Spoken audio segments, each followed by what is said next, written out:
안녕하세요. 돈다방입니다. 돈다방에 오신 것을 환영합니다.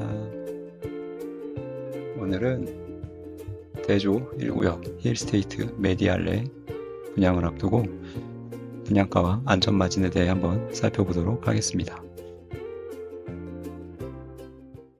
자, 먼저 힐스테이트 메디알레 간단하게 한번 살펴보고 가겠습니다.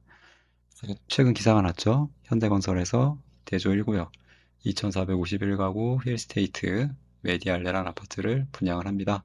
5월 다음 달에 분양한다고 해요. 자, 내년 10월, 2026년 10월에 입주를 앞두고 있습니다. 이미 공사하고 있고요. 꽤 유명한 아파트죠. 대조 1구역.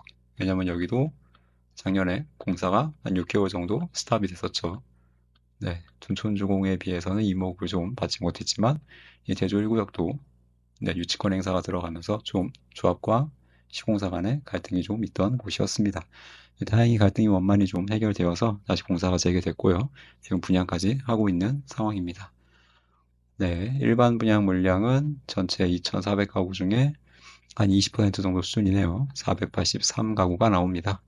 네, 평수는 8사는 없어요. 8사는 없고, 네, 5일, 21평, 5구, 24평, 74, 한 20, 몇 평이죠? 이게 한 31평인가요? 네, 31평 정도의 아파트 483가구. 꽤 많은 편입니다, 여러분들. 네, 서울 정비 사업에서 한 이 정도 나오면은, 네, 굉장히 많은 물량이에요. 자, 한번 위치를 한번 보겠습니다. 네, 은평구예요. 서울 은평구고요. 그 다음에 여기 대조동, 대조 1구역, 대조동 한가운데에 있습니다. 그리고 가장 주목받는 이유는 그렇죠. 여기가 뭡니까? 무슨역? 네, 연신내역이죠. 최근 올해 초에 GTX가 개통을 해서 역세권인 지역입니다. 불광역 369선 가깝고요. GTX 이용하기 좋습니다. 가장 아마 주목을 받는 이유가 저는 이 GTX라고 생각을 해요. 두 번째, 초품화와 학원가가 인접해 있습니다. 바로 옆에 여기 대운초등학교, 여기 대조초등학교, 초등학교가 두 개나 있고요. 요 부산역, 연신역 사이 요 라인이 네, 은평구 학원가라고 합니다. 네, 학원들이 한 100개 정도가 몰려 있다라고 나오는데 네, 규모가 크진 않지만 그래도 이 동네에서는 밀집된 지역이기 때문에 학원가 가기 편하다. 장점이죠. 그 다음에 인근 정비 사업이 굉장히 활발합니다. 뒤에 가서 다시 말씀드리겠지만 우리 여기 뭐라고 하나요? 여기 불대가리라고 하죠. 이 어감이 좀 이상하긴 한데 네, 여기 불광 5구역 네, 대조 1구역 요 위쪽에 잘렸지만 여기 가련 1구역 있죠? 요 세 개의 은평구 대 정비사업 대상 아파트 한 글자씩 따서 불대 네, 정비 사업이 진행되면 주거 환경이 개선되고 신축 아파트들이 모이면 모일수록 시너지 효과가 나죠. 네, 연신내역을 주변으로 해서 신축 아파트들이 들어서면서 여기 독바이 역세권 이런 것들도 네, 완공이 되게 되면 이 동네가 아예 천지개벽을 하게 될 것이다. 굉장히 새로운 신흥 주거지로 각광을 받을 수 있지 않을까. 아파트는 모이면 힘이 세지니까요. 자, 그다음에 생활 인프라가 풍부하다는 점도 들 수 있을 것 같습니다. 네, 뭐 아시는 분 아시겠지만 요 연신내역 여기 다 여기 상업지구죠. 네, 여기 서북부 최고 상권이라고 불리는 곳이고요. 이 불광역 주변도 상권이 작지 않아요. 여기 NC백화점도 보이죠. 네, 그래서 굉장히 편리하다. 네, 인프라가 잘 구축이 되어 있다라는 장점이 많은 그런 곳이라고 할 수가 있겠습니다. 자, 먼저 분양가 한번 보도록 하겠습니다. 자, 분양가는 평당 평균 4,500만 원 정도로 나온다고 알려져 있습니다. 네, 이만큼 나올 것 같아요. 이거보다 뭐 높으면 높아지 낮을 것 같지는 않습니다. 자, 아까 평수로 환산해 보겠습니다. 네, 5일 21평 한 9억 5천 정도, 24평 한 11억, 31평 14억 정도 되고요. 84는 없지만 전용 84 34평이 있었다면 한 15억 초반 정도의 가격으로 나오게 될 것 같습니다. 예, 대부분 이게 평균 4,500이라고 하면 이 소형 평수는 평당 단가가 좀 비싸고 이게 평수가 커질수록 좀 내려가죠. 예, 그런 걸 감안했을 때 한 84는 한 14억 후반, 예, 31평도 14억까지는 안 갈 것 같아요, 확실히. 네, 한 13억 후반, 이거보다는 좀 낮을 것 같은데, 이 정도로 분양가가 나오지 않을까 싶습니다. 얘는 11억 나올 것 같고요. 얘도 한 9.5억 나올 것 같아요. 자, 그럼 이 정도 분양가가 적정한가? 한번 다른 서울의 아파트들과 비교해 보도록 하겠습니다. 네. 다른 일부는 실화냐? 은평구가 신축이 15억이 맞냐? 이게 맞는 셈법이냐라고 하는데 저는 뭐 비싸긴 하지만 절대적으로는 비싸지만 상대적으로는 그렇게 뭐 터무니없는 가격은 아니다라고 생각을 해요. 자, 최근 분양한 아파트입니다. 네, 작년에 분양했던 아파트들이죠. 네, 상봉 더 샤퍼스트월드 중랑구에 있는 아파트고요. 자, 이 아파트도 84가 13억 정도 같습니다. 네, 5구는 10억 정도 한 것 같죠. 네, 좀 더 비쌉니다. 메디알리가 좀 더 비싼 편이고요. 자, 창경궁 롯데캐슬 시그니처 종로구에 있는 아파트죠. 이름만 창경궁. 자, 보면 84 여기는 14억이라고 봐야죠. 네, 그 다음에 5구 여기도 한 11억이라고 봐야 될 것 같습니다.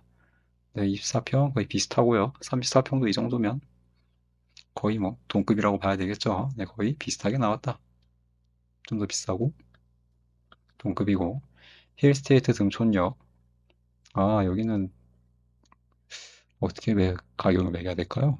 같거나 크거나 같다? 네, 이 정도로 한번 판단을 해보겠습니다. 가격은 요런 식으로 갑니다. 네, 이런 식으로 나와 있다. 그리고 등촌역은 강서구죠. 자, 저는 이 힐스테이트 메디알레 대졸구역을 보면서 떠오른 구역이 있었는데요. 거기가 바로 요 이문, 휘경, 뉴타운입니다. 네, 보시면 알겠지만 여기 레미안 라그란데 제 입주 중이죠. 여기 이문 아이파크자이. 네, 올해 말에 입주할 것 같아요. 그리고 여기 막 생기고 있죠. 이 옆에 이문 4구역, 여기 휘경, 뉴타운, SK 들어섰고요. 자, 이런 것들 새로운 신흥 중산층 거주 지역이 되었습니다. 자, 동쪽에 이문, 휘경, 뉴타운이 있다면 이제 앞으로 서쪽에 이에 필적하는 뉴타운은 아니지만 비슷한 규모를 가진 이 연신내역 주변 은평구 불대가리 대세가 될 것이다 라고 예상을 해봐요. 그래서 아마 시세는 네, 두 지역이 나란히 가지 않을까 생각하고 있습니다. 가격만 보면 가격도 거의 비슷하죠. 좀 비슷합니다. 네, GTX 접근성은 이쪽 은평구 쪽이 더 좋아요. 연신역을 바로 끼고 있기 때문에. 상대적으로 이문이경 뉴타운은 청량역이 좀 멀죠. 청량역이 좀 멀기 때문에 여기 좀 배후 지역, 여기는 직접 관련 지역이라고 볼 수가 있을 것 같습니다. 그런데 뭐 이것저것 고려하면 비슷하게 갈 것 같다. 그래서 이 이문희경 뉴타운의 시세를 봤을 때 과하지 않다라고 저는 보고 있습니다. 자, 사람들 반응 한번 보겠습니다. 자, 이거 좀 긍정적인 반응이에요. 자, 여기는 뭐 분양가 아쉬운 거 맞다. 좀 비싸긴 한데 그래도 완파는 무난할 것 같고 분양 일정 오히려 한 6개월 밀린 게 지금 상승장 들어왔을 때 분양한 게 신의 한 수가 됐다라고 얘기를 하고 있네요. 동의합니다. 역시 운칠기삼. 자, 여기가 평당 4,500이 많다면 지금 분양 준비 중인 가련 물광 4,800, 5,000 갈 듯. 점점 분양가가 올라가는 추세이기 때문이죠. 개인적으로 입지는 대조 1구역이 가장 좋다고 생각합니다. 규모나 이런 걸로 봐서는요. 자, 아까 봤던 등촌역 1스테이트와 비교하는 글도 있습니다. 여기는 9호선밖에 없지만 여기는 GTX 3호선, 6호선 트리플이다. 강남도 GTX로 금방 간다. 세대수도 3배다. 네, 비교가 안 된다. 근데 아까 등촌역이 14억에 분양했는데 여기 대조 이거보다 비싼 게 맞지 않냐? 라고 얘기하고 있고요. 자, 서울 분양이 없다. 올해 두 번째다.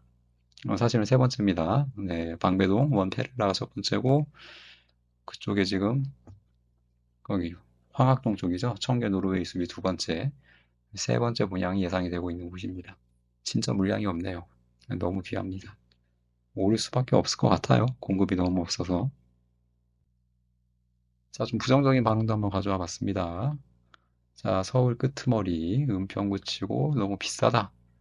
끄트머리긴 하죠. 끄트머리긴 하지만, 네, 철도망, 교통편 굉장히 좋기 때문에 끄트머리지만 끄트머리 같지 않은 느낌이 좀 있긴 합니다.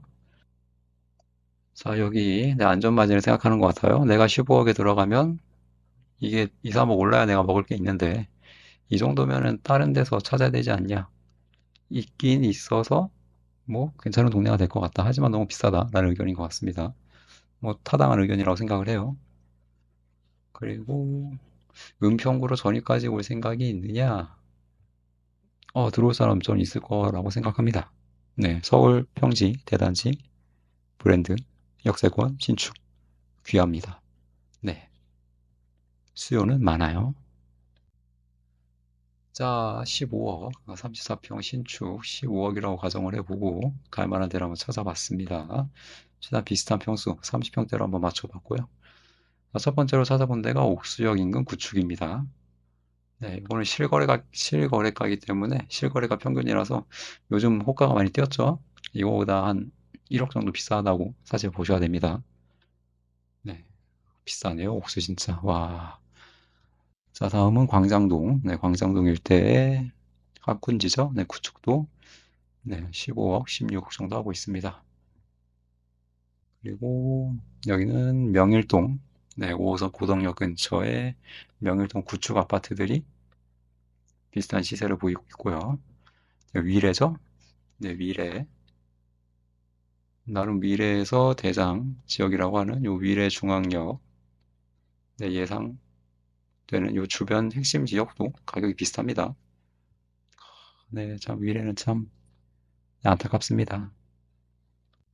그리고 여기는 신길 뉴타운이죠. 네, 신길 뉴타운도 네, 은평 구 대조 1구역 분양가랑 몇 주 비슷한 시세가 가고 있다 라는 거 참고하시면 될 것 같고요. 자, 마지막 정리 한번 해보도록 하겠습니다. 자, 대조 1구역 힐스테이트 메디알레. 자, 연신내 역세권 대단지. 위치도 대장, 규모도 대장. 신축 아파트고요. 메리트 충분하다고 생각이 듭니다. 자, 절대적인 분양가 네, 24평 11억. 그 다음에 31평 한 13억 후반 정도 비쌉니다. 하지만 상대적으로 다른 지역들, 뭐 이문희경 뉴타운이나 그런 지역과 비교해 봤을 때 분양가가 뭐 터무니없는 건 아니다. 나는 합리적이라고 볼 구석도 있다. 라고 생각을 하고요. 자, 안전마진은 없지만 네, 완판에는 문제가 없을 것 같습니다. 네, 청약 많은 사람 몰릴 것 같고요. 네, 어떻게든 뭐 예비를 돌 수도 있겠지만 줍줍까지는 나오지 않을 것 같아요. 요즘 부동산 분위기를 봐선 그냥 완판 무난하게 가능할 것 같습니다. 자, 오늘 이야기는 여기까지고요. 많은 분들에게 도움이 되었으면 좋겠습니다. 이상 마치겠습니다. 감사합니다.